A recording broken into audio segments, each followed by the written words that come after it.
shaping the headstock, and I'm getting the neck ready to be lacquered. Make sure if the frets were level, you tap down the frets using a fret hammer, which we all have laying around the house. And if I'd used it as is, it would have been great for like an Andre the Giant sized guitar. So once I had it traced, it was time to start removing wood.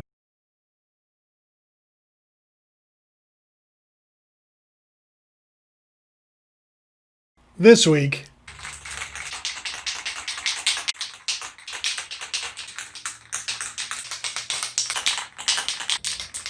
on Learning Curve.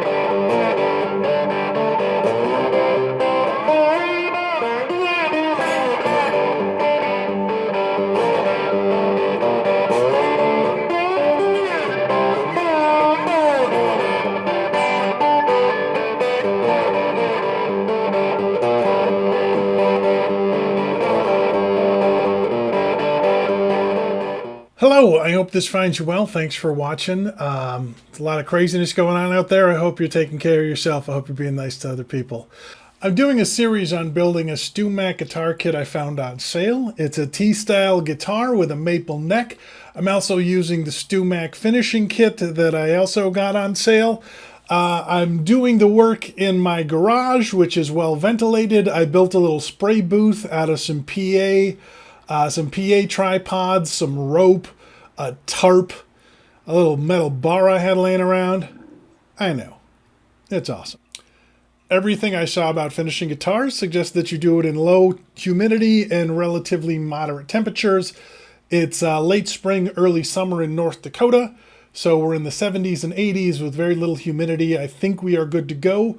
If the humidity was wrong, I don't know what I would be able to do different. I guess I could either move or get a hermetically sealed guitar shop with climate control, or just only do guitar finishing in the spring and the fall. Anyway, it's spring, so I guess I lucked out.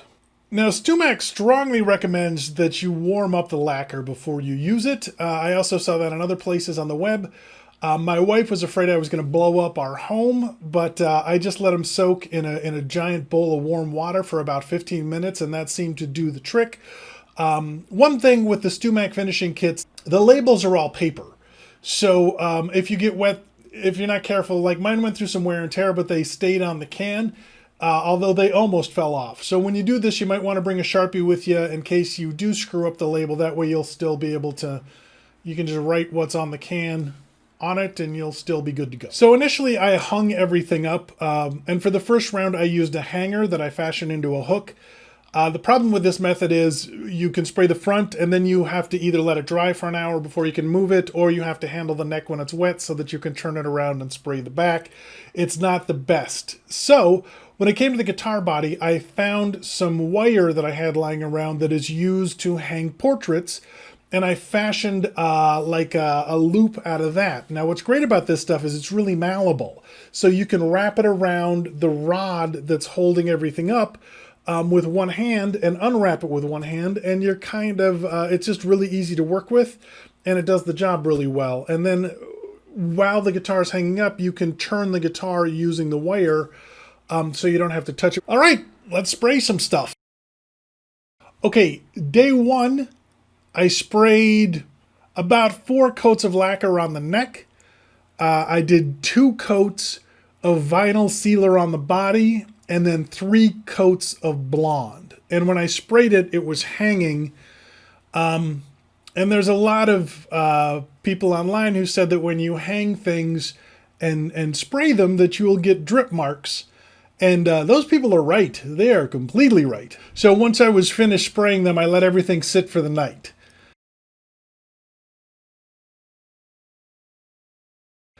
Now for day 2, with the neck, I just added 2 more coats of lacquer. No problem there. I'd been warned that you're going to get drips if you spray the guitar while it's hanging, and I did get drips from spraying the guitar while it was hanging, so day 2 I had to remove the drips. Now there's a lot of information about how to remove drips. Some say just sand them out, which I did, but what happens is the paint around the drip also gets sanded when you do that. I found a very interesting method that suggests that you use wood grain filler of a contrasting color. Like if you're using light lacquer, use dark wood grain filler. and then you sand away the drip, and when you get rid of all the dark lacquer, you're good to go, and it has protected the finish underneath it. I did not have a dark wood grain filler, and I did not want to go get one. So I did sanding for the first round of this, and then I gave it 2 more coats of blonde lacquer.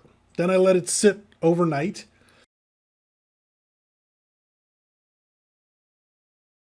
On day 3, I sanded the neck with 400 grit sandpaper, and then I gave it 4 more coats of lacquer. So after applying more lacquer to cover up for the drips that I'd removed with sandpaper, I managed to get even more drips. So this time I used a razor blade method, which gets rid of the drips a lot more quickly. But you do risk screwing up the finish a little bit. Then it was time to apply the stencil. I decided I wanted to customize my paint job, and this was the time to do it. So I did some research, and it looked like stenciling was going to be the easiest, safest, most reliable way to do it. So I found a paisley stencil online. When I tested it, I found that if you spray too much or too close, it pools. So you have to keep your distance, you have to go slow, you have to go even, and you have to go kind of light. Now, I think there's also an issue of getting the stencil even on the body, because once you start taping it down, things start to bend. I didn't want to cut the stencil to the body because I wanted to use it on other places. So basically, I taped it down as best I could, and it took me about 3 tries, maybe 4 tries to get it right. When you screw it up, at least with this paint, I could use mineral spirits to remove it, and it was basically as good as new. So that took a lot of pressure off. I got it pretty dark, pretty well defined, maybe not as clear as it could be, but I didn't have as many pools of weird blotches, so I guess that was the trade-off I had to deal with. Then I let that dry overnight.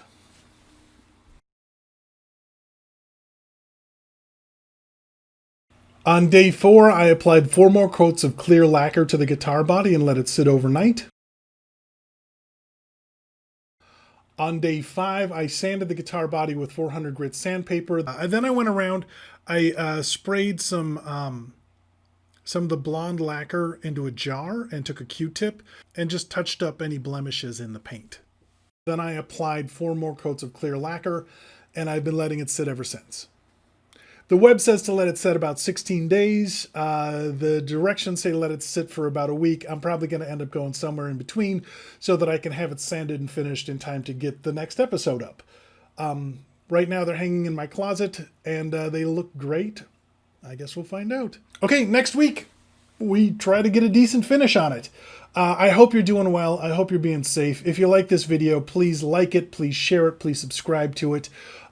Please take care of yourself. Please try to be good to each other. Please be safe. We'll see you next time.